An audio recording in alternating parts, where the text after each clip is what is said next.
कई साल पहले एक हरा भरा जंगल था जहां सभी जानवर एक दूसरे के साथ मिलजुल कर रहते थे। इस जंगल में मस्तीखोर बंदर माणिक सबसे प्रसिद्ध था। उसका हंसमुख स्वभाव और हिम्मत उसे बाकी जानवरों से अलग बनाती थी। एक रात माणिक को एक सपना आया जिसमें एक रहस्यमयी आवाज उसे बुला रही थी। आवाज उसे एक अनोखे जादुई पेड़ के बारे में बता रही थी जो जंगल के उत्तर में गहरे छुपा था। माणिक खुद से कहता है, क्या यह सपना सच हो सकता है? क्या सच में ऐसा कोई जादुई पेड़ है? सुबह होते ही माणिक अपने दोस्तों से इस बारे में बात करने पहुंचा। माणिक जोश में कहता है, दोस्तों, मैंने एक सपना देखा है। जंगल के उत्तर में एक जादुई पेड़ है जो हमारे हर सवाल का जवाब दे सकता है। चलो, हम उसे ढूंढते हैं। तोता टिम्मी डरते हुए कहता है, माणिक, वो जगह बहुत खतरनाक है। कई जानवरों ने वहां जाने की कोशिश की और वापस नहीं लौटे। खरगोश रूही चिंता से कहता है, हाँ माणिक, ये बहुत रिस्की हो सकता है। हमें ये सपना भूल जाना चाहिए।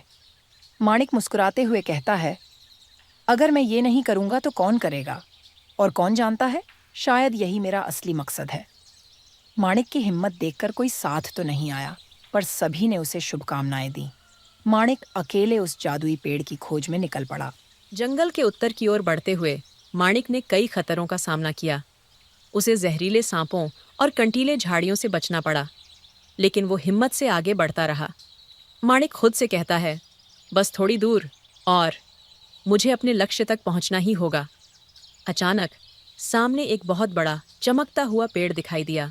उसकी शाखाओं पर रंग बिरंगे पत्ते थे और उसके चारों ओर एक जादुई रोशनी फैल रही थी। माणिक का दिल तेजी से धड़कने लगा।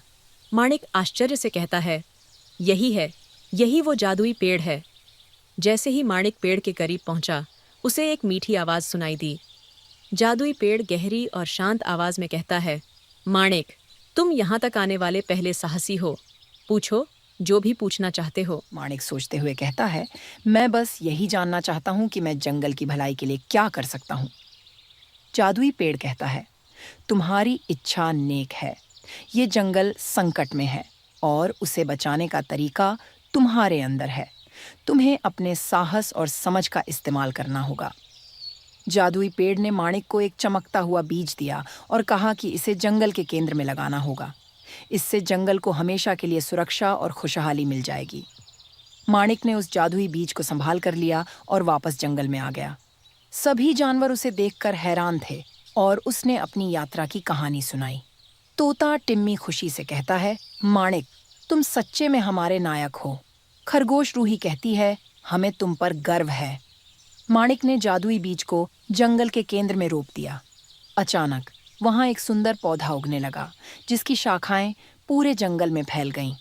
कुछ दिनों में पूरा जंगल और भी हरा भरा हो गया। जानवरों ने महसूस किया कि अब वे सुरक्षित हैं। माणिक की बहादुरी की कहानियां जंगल में गूंजने लगीं और वो हमेशा के लिए जंगल का नायक बन गया। Thanks for watching. Please like, share, and subscribe.